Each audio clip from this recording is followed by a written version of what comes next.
Hey guys, this is Purna. We are continuing reactjs training session and today we are going to discuss about reducer in React. In today's session, we will discuss about what is reducer and what is useReducer hook and what are the various elements that comes with useReducers that we should know.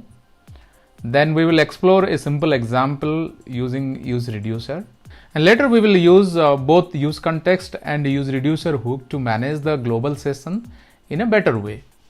What is reducer then? Reducer is a pure functions that have two parameters, state and actions, and that returns a new state.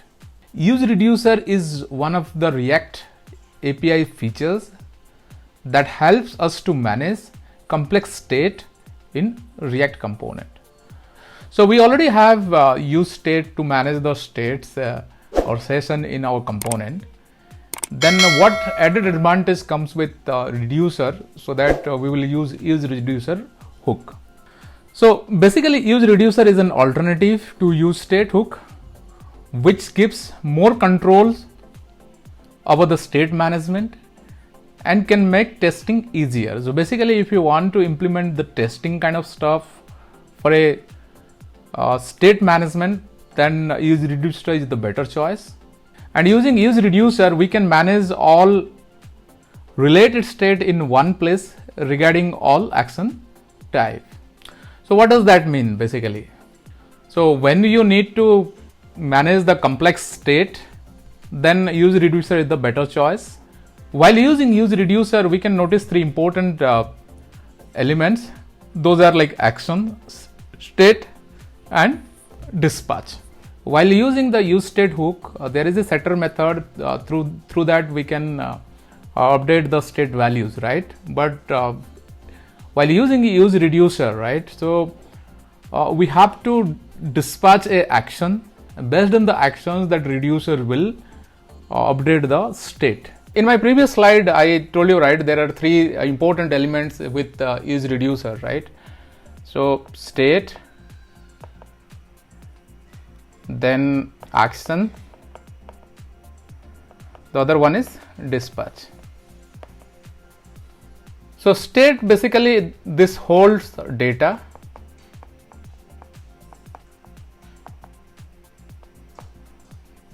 This action is like the directions, what to do with the data, basically what to do, and dispatch is when to do.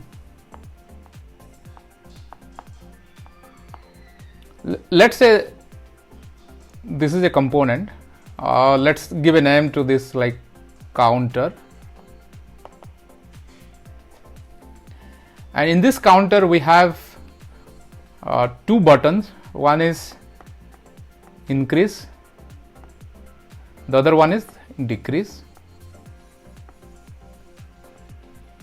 When we click on the button increase, so it dispatch action for increase. It's like it dispatch a action object hold. What is that?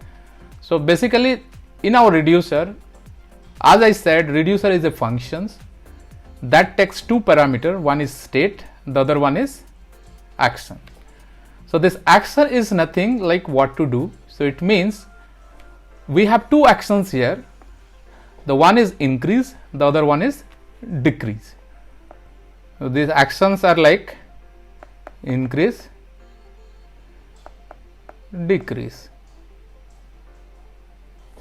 So these actions are associated with some operations. Let's say if we fire increase actions, right? So this increase actions will update the counter +1, and the decrease actions will reduce the counter -1. And when the reducer operations are done, it will update the state. In this updated state will render into the component next. So this is something like one of the standard way to managing a session. So let's come back to the slide. So here you can see, right, the useReducer, the same example what I have given. So if you see this second example, right, Here we are using useReducer hook, and useReducer hooks takes two parameters. So one is the reducer function and the other one is the default state values, basically the initial state value that we can say, right? And in this to right, this is the state value and this is the dispatch method.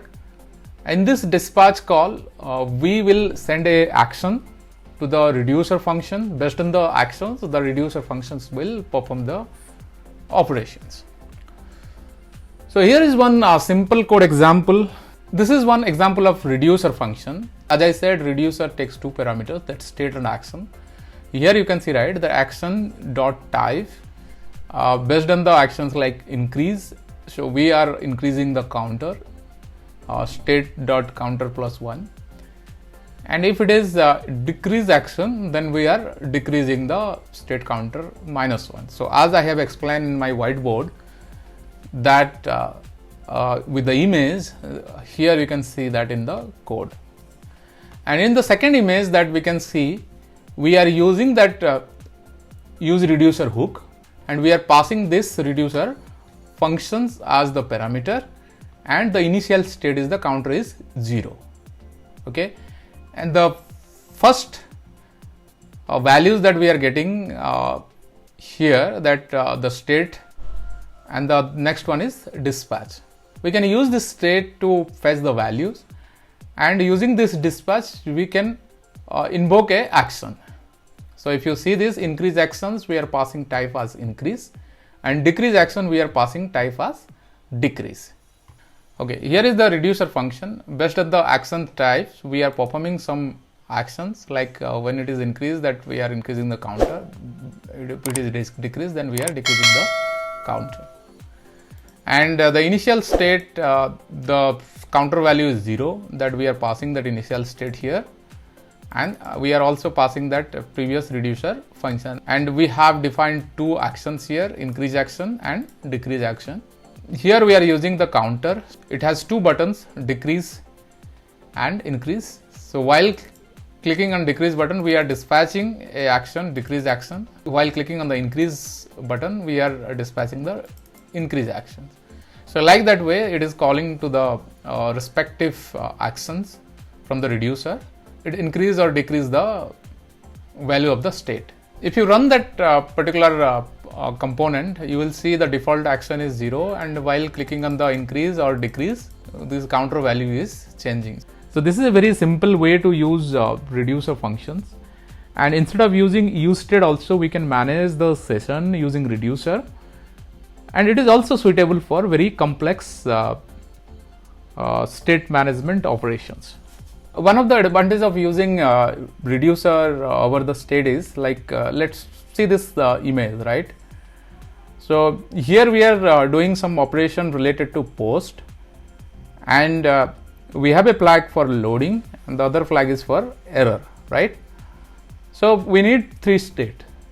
When we are using useState, basically we are creating multiple state to do this operation. So when you are using reducer, right, we can simply declare these three things in one state.